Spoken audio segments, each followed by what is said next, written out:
Let's help you sell smarter, not harder. Welcome back to Spark Behind the Sale, your power packed podcast. I am Mona Patel, and today we are exploring a truth many overlook: color trends.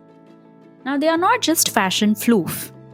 Here's why they matter more than most brands realize, and learn how to use them strategically even across global markets. They are emotional signals, market cues, and even cultural temperature checks. If you know how to read them, you can position your brand exactly where people want to be. Now imagine this: it is the first day of spring, you walk past a boutique window, and everything is lilac: shirts, bags, candles, and even the fonts on the signs. A few weeks later, you notice the same tones across your Instagram feed: a magazine cover, a beauty brand, a wellness ad. Now, you did not plan to like it, you did not ask for purple, but somehow it feels right, it feels now. Now, that was not an accident, that was trend psychology at work. Color trends happen when culture, emotion, and timing collide. Color trends are shaped by emotional climate. They are guided by forecasters like Pantone, but also what people are feeling collectively. Are they feeling calm, hopeful, bold, tired, energized, nostalgic? Remember the pandemic? Earthy tones, muted greens, dusty pinks. But post pandemic, it shifted to loud corals, cyber lines, and joyful brights.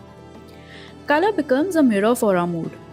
And when your brand taps into that feeling, even in a subtle way, it becomes instantly more relatable, more trustworthy, and more seen. Because color is more than style, it is emotional alignment. Now, some brands would ask, why should it matter to me? Because we sell globally. The seasons are different. Should we change our colors everywhere? Now, this is a great question. But here's the trick: you do not need to reinvent your brand to stay in sync. You need to learn to adapt with intention. Let's say your brand color is a rich terracotta, a grounded, warm tone. You can use that same color in completely different ways depending on the emotional needs of each market. For example, in the US, there's a fall season. You can pair it with deep forest greens and caramel to evoke warmth and nostalgia. It is springtime in Australia, so soften it with cream, blush, or coral to give it freshness and new energy. In Japan, it is summer, so ground it with light neutrals and soft colors. Keep it airy, not heavy. One color, multiple moods, global relevance. So it is not about switching palettes, it is about styling them emotionally for the people you are speaking to. Color is not just trendy, it is tunable. Now, how can colors help people feel seen, safe, or inspired right now? Because when a brand color matches the moment, people remember it. Color shifts do not just affect fashion and design, they affect how people respond to brands. When your color choices echo the emotional tone of the world, people trust you more, even if they don't realize why. Now, why does this matter to you?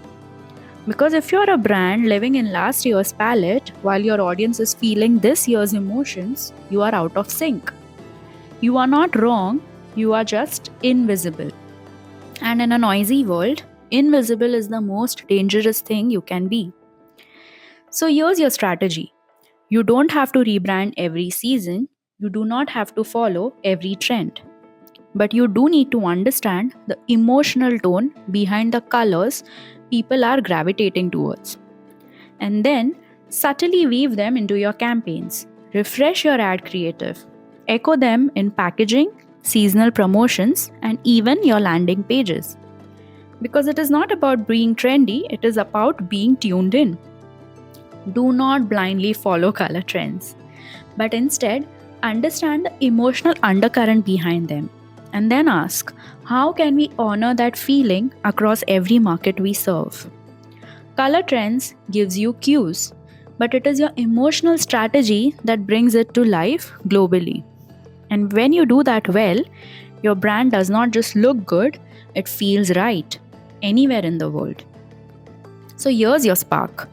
Color trends are emotional signals. They reflect what people crave, what they fear, what they are dreaming of next. And if your brand can visually say, I get how you're feeling, you will earn something algorithms cannot fake. And that is emotional resonance.